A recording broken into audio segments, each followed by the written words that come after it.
মানবতা বিরোধী ও গণহত্যার অভিযোগে শেখ হাসিনার একটি সহ ৩টি মামলার খসড়া প্রতিবেদন হাতে পেয়েছে প্রসিকিউশন। এর মধ্যে চলতি মাসেই 2টি মামলার অভিযোগপত্র আনুষ্ঠানিক দাখিল করা হবে। এক ব্রিফিংয়ে এই তথ্য জানিয়েছে আন্তর্জাতিক অপরাধ ট্রাইব্যুনালের চিফ প্রসিকিউটর তাজুল ইসলাম। আয়নাঘরে তদন্ত করতে গিয়ে প্রসিকিউশন মৃত্যুর ঝুঁকিতে পড়েছিল বলেও জানান তিনি। কাজী পাপ্পুর প্রতিবেদন।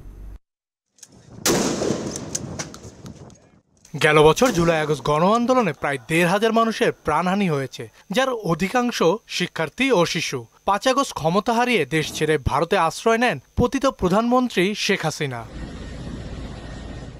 আন্দোলনের সংগঠিত হত্যাকাণ্ডের বিচারের জন্য পুনর্গঠন হয় আন্তর্জাতিক অপরাধ ট্রাইব্যুনাল। শেখ হাসিনা সহ আওয়ামী লীগ নেতাকর্মী, পুলিশ ও এক সেনা কর্মকর্তা সহ বিচারের জন্য মামলা প্রস্তুত করে শুরু হয় তদন্ত।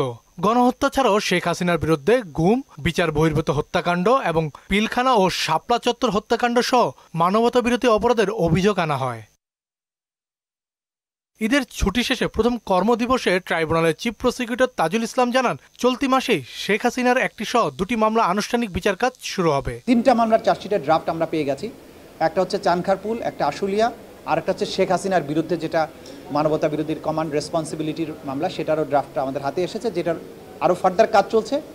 খুব সাহসী 2টো চূড়ান্ত রিপোর্ট আমরা পাবো এবং এই মাসের মধ্যে অন্তত 2টো মামলার ফর্মাল চার্জ হয়তো দাখিল করা সম্ভব হবে। আয়নাঘর খ্যাত গুমের বন্দিশালা পরিদর্শন করতে গিয়ে প্রাণঘাতী বোমা ঝুঁকিতে পড়ার কথাও জানান চিফ প্রসিকিউটর। এই ইনভেস্টিগেশন করতে যারা গিয়েছেন তাদেরকে হত্যা করারও চেষ্টা করা হয়েছিল।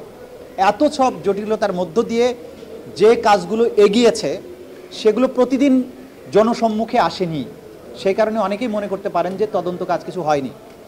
তদন্ত কাজ যা হয়েছে, যেদিন প্রথম দিন ফর্মাল চার্জ দাখিল হবে সেদিন থেকে সবাই উপলব্ধি করতে পারবেন। এদিকে জুলাই অভ্যুত্থানে যাত্রাবাড়ি এলাকায় শিক্ষার্থীর টাইম হত্যা মামলার তদন্ত প্রতিবেদন 15 জুন এবং ফার্মগেটে নাফিজ হত্যা মামলার তদন্ত প্রতিবেদন 6 জুলাই দাখিলের নির্দেশ দিয়েছেন আন্তর্জাতিক অপরাধ ট্রাইব্যুনাল। আরো সময় দরকার তদন্ত সংস্থা, সেজন্য তারা 3 মাসের সময় চেয়েছেন। কাজী পাপ্পু, মোহনা সংবাদ, ঢাকা।